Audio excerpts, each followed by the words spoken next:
Hi friends, welcome back to my channel. ನೀವು ನೋಡ್ತಾ ಇದ್ದೀರಾ ಪೂರ್ಣಿ ಲಾಗ್ಸ್.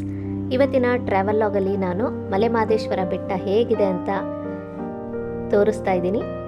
ಹಾಗೆಯೇ ಈ ವಿಡಿಯೋನ ನೋಡೋಕ್ಕೂ ಮುಂಚೆ ಚಾನಲ್ನ ಹೊಸದಾಗಿ ನೋಡ್ತಾ ಇದ್ದರೆ ಸಬ್ಸ್ಕ್ರೈಬ್ ಮಾಡ್ಕೊಳ್ಳಿ. ಹಾಗೆ ಪಕ್ಕದಲ್ಲಿರೋ ಬೆಲ್ ಐಕಾನ್ ಮರಿದಲ್ಲೇ ಕ್ಲಿಕ್ ಮಾಡಿ. ಇದರಿಂದ ಹೊಸ ಹೊಸ ವೀಡಿಯೋಸ್ ಬಂದರೆ ನೋಟಿಫಿಕೇಷನ್ ಬರ್ತಾನೆ ಇರುತ್ತೆ. ನನ್ನ ಚಾನಲ್ಗೆ ಸಬ್ಸ್ಕ್ರೈಬ್ ಆಗೋದು ಫ್ರೀ ಆಫ್ ಕಾಸ್ಟ್.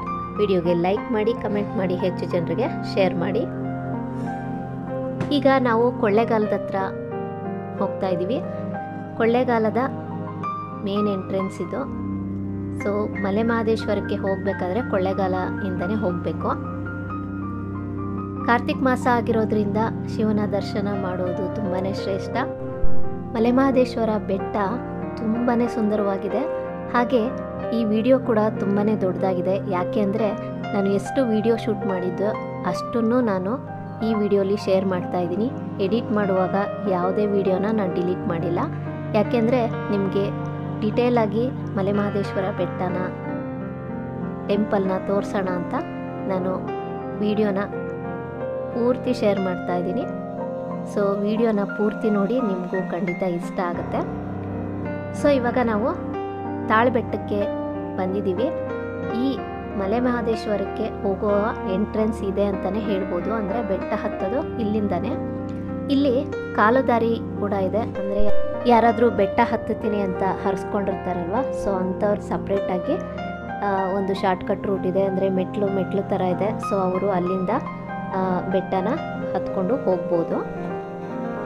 ನಮ್ಮ ಓನ್ ವೆಹಿಕಲ್ ಇದ್ದರೆ ನಾವು ಈ ರೂಟಲ್ಲಿ ಹೋಗಬೇಕಾಗತ್ತೆ. ಹಾಗೆಯೇ ನೋಡೋಕ್ಕಂತೂ ತುಂಬಾ ಚೆನ್ನಾಗಿದೆ. ವ್ಯೂ ಪಾಯಿಂಟ್ ಅಂತೂ ತುಂಬಾ ಚೆನ್ನಾಗಿದೆ. ನೋಡ್ತಾ ಇರ್ಬೋದು ಎಷ್ಟು ಚೆನ್ನಾಗಿದೆ ಅಂತ. ಹಾಗೆಯೇ ಈ ವಿಡಿಯೋಲ್ಲಿ ನೋಡೋಕ್ಕಿಂತ ಇದನ್ನು ಪ್ರತ್ಯಕ್ಷವಾಗಿ ನಾವು ಅಲ್ಲೇ ಹೋಗಿ ನೋಡಿದ್ರೆ ಅದರ ಒಂದು ಖುಷಿನೇ ಬೇರೆ ಅಂತಲೇ ಹೇಳ್ಬೋದು. ನಾವು ಹೋಗ್ತಾ ಇರೋದು ಫಸ್ಟ್ ಟೈಮು.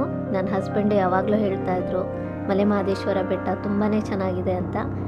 ಸೊ ನನಗೆ ಇದನ್ನು ನೋಡಿದ ಮೇಲೆ ಅದರ ಒಂದು ಅನುಭವ ಆಯಿತು ಅಂತಲೇ ಹೇಳ್ಬೋದು. ತುಂಬಾ ಇಷ್ಟ ಆಯಿತು ಈ ಒಂದು ಟೆಂಪಲ್ ಅಂತಲೇ ಹೇಳ್ಬೋದು. ಹಾಗೆಯೇ ಕಾರ್ತಿಕ್ ಮಾಸ ಆಗಿರೋದ್ರಿಂದ ತುಂಬ ರಶ್ ಇರುತ್ತೆ ಅಂತ ಅಂದ್ಕೊಂಡಿದ್ದೆ, ಆದರೆ ರಶ್ ಇರಲಿಲ್ಲ. ತುಂಬ ಚೆನ್ನಾಗಿ ದರ್ಶನ ಕೂಡ ಆಯಿತು. ವಿಡಿಯೋನ ಪೂರ್ತಿ ನೋಡಿ, ಹಾಗೆಯೇ ಈ ವಿಡಿಯೋನ ಹೆಚ್ಚು ಜನರಿಗೆ ಶೇರ್ ಮಾಡಿ. ಫ್ರೆಂಡ್ಸ್, ಇವಾಗ ನಾನು ಫಸ್ಟ್ ವ್ಯೂ ಪಾಯಿಂಟ್ನ ತೋರಿಸ್ತಾ ಇದ್ದೀನಿ. ನೋಡ್ತಾ ಇರ್ಬೋದು ಎಷ್ಟು ಚೆನ್ನಾಗಿದೆ ಅಂತ. ಈ ಒಂದು ಪ್ರಕೃತಿನ ನೋಡ್ತಾ ಇದ್ದರೆ ತುಂಬಾ ಖುಷಿಯಾಗುತ್ತೆ. ಬ್ಯುಸಿ ಲೈಫಲ್ಲಿ ಯಾರಾದರೂ ರಿಲ್ಯಾಕ್ಸ್ ಆಗಬೇಕು ಅಂತ ಅನ್ಕೊತಾ ಇದ್ದರೆ ಇಂತಹ ಪ್ಲೇಸ್ಗಳಿಗೆ ಬರಬೇಕು. ಮೈಂಡ್ ಫ್ರೆಶ್ ಆಗುತ್ತೆ ನಿಜವಾಗ್ಲೂ. ಹಾಗೆ ಯಾರಾದರೂ ಮಲೆಮಹದೇಶ್ವರ ಬೆಟ್ಟಕ್ಕೆ ಹೋಗಬೇಕು ಅಂದ್ಕೊಂಡ್ರೆ ಬೆಳಗಿನ ಜಾವ ಬೇಗನೆ ನೀವು ಇಲ್ಲಿಗೆ ಬಂದರೆ ತುಂಬ ಹೊತ್ತು ಟೈಮ್ನ ಸ್ಪೆಂಡ್ ಮಾಡ್ಬೋದು. ಯಾಕೆಂದರೆ ಅರ್ಜೆಂಟಿಗೆ ಹೋಗಿ ಬರುವಂತಹ ಪ್ಲೇಸ್ ಅಂತೂ ಇದು ಖಂಡಿತ ಅಲ್ಲ. ಯಾಕೆಂದರೆ ಒಂದು ವ್ಯೂ ಪಾಯಿಂಟ್ನ ನೋಡೋಕ್ಕೆ ನಿಂತರೆ ಅಲ್ಲಿಂದ ಬರೋಕ್ಕೆ ಮನಸ್ಸಾಗಲ್ಲ, ಅಷ್ಟು ಚೆನ್ನಾಗಿದೆ ಈ ಪ್ಲೇಸು. ಸೊ ಹಾಗಾಗಿ ಒಂದು ದಿನಕ್ಕಾದರೂ ನೀವು ಇಲ್ಲಿ ಬಂದು ಇದ್ದು ಹೋಗೋದು ತುಂಬಾ ಒಳ್ಳೆಯದು.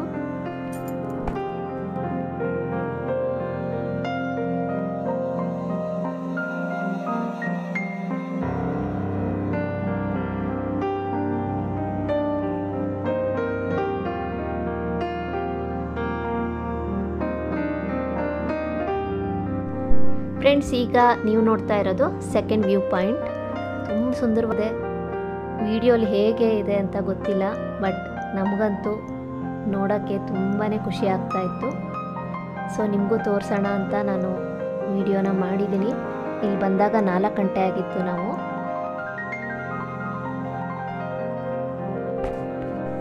ನಮಗೆ ತುಂಬ ಹೊತ್ತು ಟೈಮ್ ಸ್ಪೆಂಡ್ ಮಾಡೋ ಅವಕಾಶ ಇರಲಿಲ್ಲ. ಯಾಕೆಂದರೆ ದರ್ಶನ ಮಾಡಿಕೊಂಡು ವಾಪಸ್ ಹೋಗಬೇಕಿತ್ತು.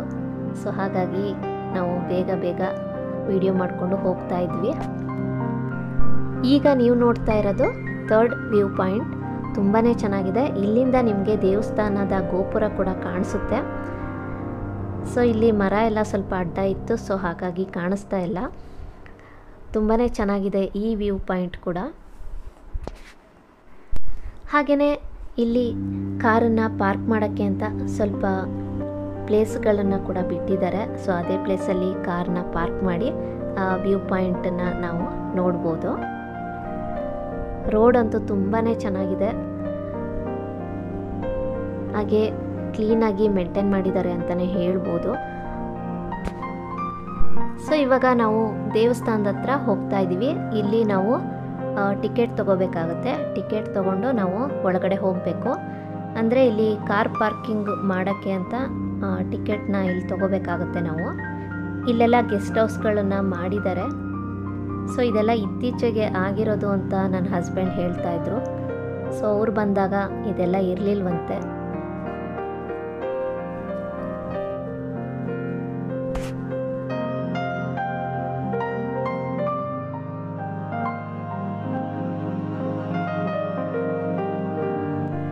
ಈಗ ನಾವು ದೇವಸ್ಥಾನದ ಹತ್ರ ಬಂದಿದ್ದೀವಿ. ಸೊ ಇಲ್ಲಿಂದ ಒಂದು ವ್ಯೂ ತೋರಿಸ್ತೀನಿ ನೋಡಿ ಹೇಗಿದೆ ಅಂತ. ಕಾರ್ ಪಾರ್ಕಿಂಗಿಗಂತೂ ತುಂಬಾ ಜಾಗ ಇದೆ, ಆರಾಮಾಗಿ ಕಾರ್ ಪಾರ್ಕ್ ಮಾಡ್ಬೋದು. ತುಂಬ ವಿಶಾಲವಾದಂತಹ ಜಾಗ ಅಂತಲೇ ಹೇಳ್ಬೋದು. ಈಗ ನಾವು ದರ್ಶನಕ್ಕೆ ಹೋಗ್ತಾ ಇದ್ದೀವಿ. ನಾವು ಇಲ್ಲಿ ಬಂದಾಗ 4:15 ಆಗಿತ್ತು. ಇಲ್ಲಿ ಬರುವಂತಹ ಭಕ್ತಾದಿಗಳು ವಿಶ್ರಾಂತಿ ಪಡೆಯೋಕ್ಕೆ ಅಂತಲೇ ಇಲ್ಲಿ ಒಂದು ದೊಡ್ಡದಾಗಿ ಹಾಲ್ ಮಾಡಿದ್ದಾರೆ. ನೋಡ್ತಾ ಇರ್ಬೋದು, ತುಂಬಾ ದೊಡ್ಡದಾಗಿದೆ.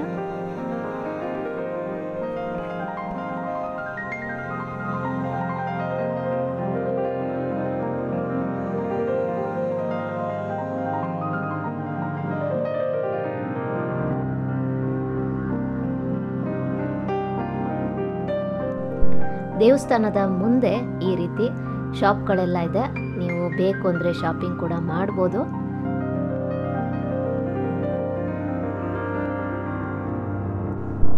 ಈಗ ಫ್ರೆಶ್ ಅಪ್ ಆಗಿ ನಾವು ದೇವರ ದರ್ಶನಕ್ಕೆ ಹೊರಟಿದ್ದೀವಿ. ಹಾಗೆ ತುಂಬ ರಶ್ ಇರುತ್ತೆ ಅಂತ ಅಂದ್ಕೊಂಡು ಹೋಗ್ತಾ ಇದ್ವಿ, ಬಟ್ ರಶ್ ಏನಷ್ಟು ಇರಲಿಲ್ಲ. ನೋಡಿ ಇವಾಗ ದೇವಸ್ಥಾನದ ಹತ್ರ ಬಂದಿದ್ದೀವಿ. ಸೊ ದೇವಸ್ಥಾನದ ಮುಂದೆ ಹೇಗಿದೆ ಅಂತ ಒಂದು ವ್ಯೂ ತೋರಿಸ್ತೀನಿ.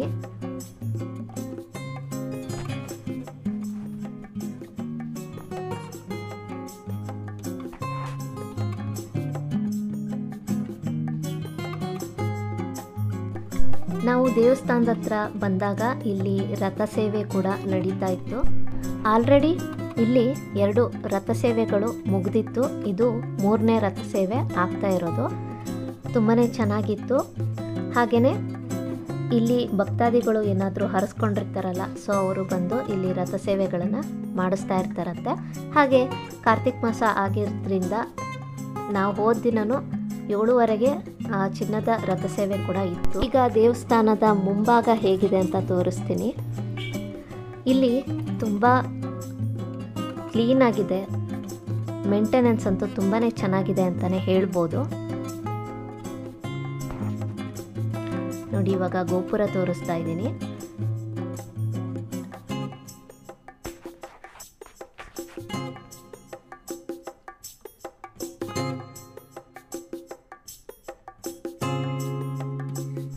ಇದು ದರ್ಶನಕ್ಕೆ ಹೋಗುವಂತಹ ಕ್ಯೂ ಸಿಸ್ಟಮ್ ಅಂತಲೇ ಹೇಳ್ಬೋದು. ಸೋಷಿಯಲ್ ಡಿಸ್ಟೆನ್ಸ್ಗೋಸ್ಕರ ಈ ರೀತಿ ಮಾರ್ಕ್ ಮಾಡಿದ್ದಾರೆ. ತುಂಬ ಜನ ಬಂದಾಗ ಈ ಕಡೆಯಿಂದ ಬಿಡ್ತಾರೆ ಅಂತ ಹೇಳ್ತಾ ಇದ್ರು. ಸೊ ಇಲ್ಲಿ ನೋಡ್ತಾ ಇರ್ಬೋದು, ಮೇನ್ ಎಂಟ್ರೆನ್ಸು ಕ್ಲೋಸ್ ಮಾಡಿದ್ರು. ಸೊ ನಾನು ಫಸ್ಟ್ ತೋರಿಸಿದ್ನಲ್ಲ ಚಿಕ್ಕ ಗೋಪುರ, ಸೊ ಅಲ್ಲಿಂದ ನಾವು ದರ್ಶನಕ್ಕೆ ಹೋಗಿದ್ದು. ಸೊ ಇವಾಗ ನಾವು ದರ್ಶನಕ್ಕೆ ಹೊರಟಿದ್ದೀವಿ. ತುಂಬ ಫ್ರೀಯಾಗಿತ್ತು, ಆರಾಮಾಗಿ ನಾವು ದರ್ಶನ ಮಾಡ್ಕೊಂಡು ಬಂದ್ವಿ. ತುಂಬ ಹೊತ್ತು ನಿಂತು ದೇವ್ರನ್ನ ನೋಡಿದ್ವಿ, ತುಂಬಾ ಖುಷಿ ಆಯಿತು. ಫ್ರೆಂಡ್ಸ್, ಒಂದು ಮಾತು ಹೇಳೋದಾದರೆ, ಯಾರಾದರೂ ಪುಣ್ಯಕ್ಷೇತ್ರಗಳಿಗೆ ಭೇಟಿ ನೀಡಬೇಕು ಅಂದರೆ ಇದು ತುಂಬ ಒಳ್ಳೆ ಟೈಮ್ ಅಂತಲೇ ಹೇಳ್ಬೋದು. ಯಾಕೆಂದರೆ ರಶ್ಶು ಕಮ್ಮಿ ಇದೆ, ಆರಾಮಾಗಿ ಹೋಗಿ ನೀವು ದರ್ಶನ ಮಾಡ್ಬೋದು. ನಂಜನಗೂಡು ಆಗಿರ್ಬೋದು, ಧರ್ಮಸ್ಥಳ, ಸುಬ್ರಹ್ಮಣ್ಯ ಅಥವಾ ಹೊರನಾಡು, ಶೃಂಗೇರಿ, ಸೊ ಇಂಥ ಕ್ಷೇತ್ರಗಳಿಗೆ ನೀವು ಇವಾಗ ಆರಾಮಾಗಿ ಭೇಟಿ ನೀಡ್ಬೋದು. ಏಕೆಂದರೆ ಸ್ವಲ್ಪ ರಶ್ ಕಮ್ಮಿ ಇದೆ, ದರ್ಶನ ಕೂಡ ಚೆನ್ನಾಗಿ ಆಗುತ್ತೆ. ಸೊ ಇವಾಗ ದೇವಸ್ಥಾನದ ಒಳಗಡೆ ಹೇಗಿದೆ ಅಂತ ಒಂದು ವ್ಯೂ ತೋರಿಸ್ತೀನಿ. ಈಗ ಯಾವುದೇ ದೇವಸ್ಥಾನಕ್ಕೆ ಹೋದ್ರೂ ನಾವು ಪ್ರದಕ್ಷಿಣೆ ಹಾಕೋ ಹಾಗಿಲ್ಲ, ಯಾಕೆಂದರೆ ಇವಾಗ ಕೋವಿಡ್ ಇರೋದ್ರಿಂದ ಎಲ್ಲ ದೇವಸ್ಥಾನದಲ್ಲೂ ಡೈರೆಕ್ಟ್ ದರ್ಶನ ಮಾಡಬೇಕು, ಹೊರಗಡೆ ಬಂದುಬಿಡಬೇಕು, ಎಲ್ಲೂ ಪ್ರದಕ್ಷಿಣೆ ಹಾಕುವ ಅವಕಾಶ ಮಾಡಿ ಕೊಡಲ್ಲ. ಸೊ ಇವಾಗ ನಾನು ಇಲ್ಲಿಂದನೇ ಒಂದು ವ್ಯೂ ತೋರಿಸ್ತೀನಿ ನೋಡಿ.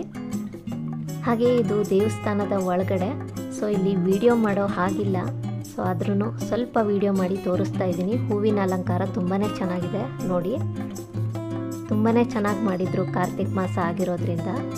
ಸೊ ಇಲ್ಲಿ ತನಕ ಮಾತ್ರ ವಿಡಿಯೋ ಮಾಡಿದ್ದು, ಆಮೇಲೆ ಆಫ್ ಮಾಡೋಕ್ಕೆ ಹೇಳಿದ್ರು. ಸೊ ಹಾಗಾಗಿ ನಾವು ಮೊಬೈಲ್ನ ಸ್ವಿಚ್ ಆಫ್ ಮಾಡಿದ್ವಿ. ಸೊ ಇದು ಇನ್ನೊಂದು ಸೈಡು ತುಂಬಾ ಚೆನ್ನಾಗಿದೆ. ಯಾರಾದರೂ ಮಲೆ ಮಹದೇಶ್ವರ ಬೆಟ್ಟಕ್ಕೆ ಹೋಗಬೇಕು ಅಂದರೆ ಖಂಡಿತವಾಗ್ಲೂ ಹೋಗಿ ಬನ್ನಿ, ತುಂಬಾ ಚೆನ್ನಾಗಿದೆ. ಹಾಗೆ ಇಲ್ಲಿ ಒಂದು ಸಲ ಹೋದರೆ ಮತ್ತೆ ಮತ್ತೆ ಹೋಗುವಂತಹ ಮನಸ್ಸು ಖಂಡಿತವಾಗ್ಲೂ ಆಗುತ್ತೆ, ತುಂಬಾ ಚೆನ್ನಾಗಿದೆ. ಗೋಪುರ ಅಂತೂ ನೋಡ್ತಾ ಇರ್ಬೋದು ಎಷ್ಟು ಚೆನ್ನಾಗಿದೆ ಅಂತ. ಸೊ ಇದು ಇನ್ನೊಂದು ಸೈಡು ಇರುವಂಥದ್ದು. ದೇವಸ್ಥಾನದಿಂದ ಹೊರಗಡೆ ಬರುವಾಗ ನಿಮಗೆ ಈ ರೀತಿ ಕಾಣಿಸುತ್ತೆ. ಹಾಗೆ ದೇವ್ರ ದರ್ಶನ ಕೂಡ ತುಂಬಾ ಚೆನ್ನಾಗಾಯಿತು. ತುಂಬ ಹೊತ್ತು ನಿಂತು ನಾವು ದರ್ಶನ ಮಾಡಿದ್ವಿ, ತುಂಬಾ ಖುಷಿ ಆಯಿತು.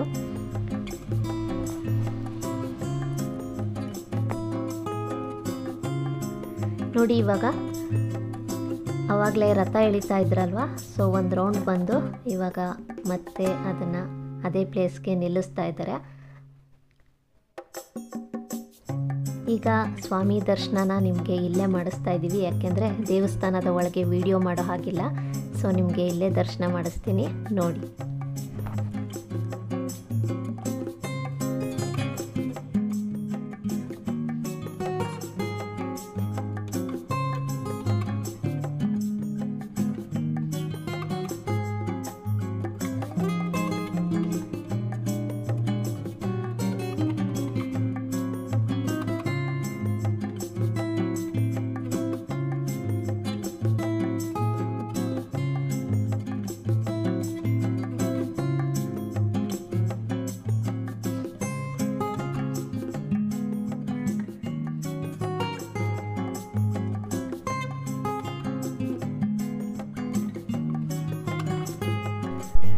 ಮಲೆ ಮಹದೇಶ್ವರ ಬೆಟ್ಟಕ್ಕೆ ಬಂದರೆ ನಾವು ಈ ಪಂಜನ್ನು ಬೆಳಗೋದು ಒಂದು ಪದ್ಧತಿ ಇದ್ದ ಹಾಗೆ.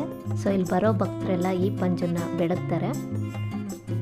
ಸೊ ಇದು ಒಂದು ಕೋಲಿಗೆ ಬಟ್ಟೆ ಸುತ್ತಿ ಎಣ್ಣೆಯನ್ನು ಇದಕ್ಕೆ ಹಚ್ಚಿಬಿಟ್ಟು ಕೊಡ್ತಾರೆ. ಸೊ ಇವಾಗ ನಾನು ಕೂಡ ಇದನ್ನು ಬೆಳಗ್ತಾ ಇದ್ದೀನಿ. ಸೊ ಇದು ಗೋಪುರದ ಮುಂದೆ ನಿಂತು ನಾವು ನಮ್ಮ ಪ್ರಾರ್ಥನೆಯನ್ನು ಮಾಡಿಕೊಂಡು ಇದನ್ನು ಬೆಳಗಬೇಕು. ಈಗ ಕಾರ್ತಿಕ್ ಮಾಸ ಆಗಿರೋದ್ರಿಂದ ಈ ರೀತಿ ಬೆಳಗೋದು ಇನ್ನೂ ಒಂದು ಒಳ್ಳೆಯದು ಅಂತಲೇ ಹೇಳ್ಬೋದು.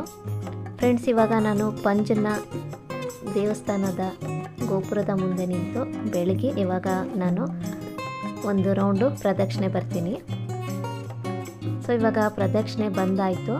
ಇವಾಗ ನಾವು ಪ್ರದಕ್ಷಿಣೆ ಮಾಡಿ ಬಂದಮೇಲೆ ಈ ಒಂದು ಪಂಜ್ ಏನಿರುತ್ತೆ ಅದನ್ನು ಇದರಲ್ಲಿ ಹಾಕಿಬಿಟ್ಟು ನಮಸ್ಕಾರ ಮಾಡಬೇಕು. ಸೊ ಇವಾಗ ದರ್ಶನ ಎಲ್ಲ ತುಂಬಾ ಚೆನ್ನಾಗಾಯಿತು.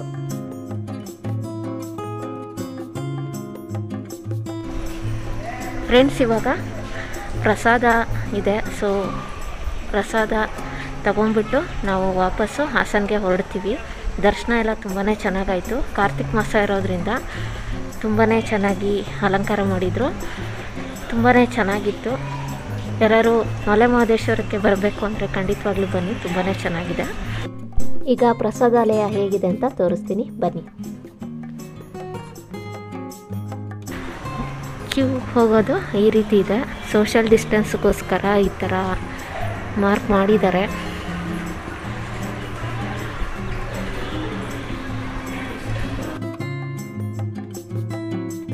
ಸೊ ಬರೋತ್ತವ್ರು ಹೋಗ್ತಾ ಇದ್ದಾರೆ. ಈಗ ನೀವು ನೋಡ್ತಾ ಇದ್ದೀರಲ್ವ, ಇದೇ ಪ್ರಸಾದಾಲಯ ಅಥವಾ ಊಟದ ಹಾಲು.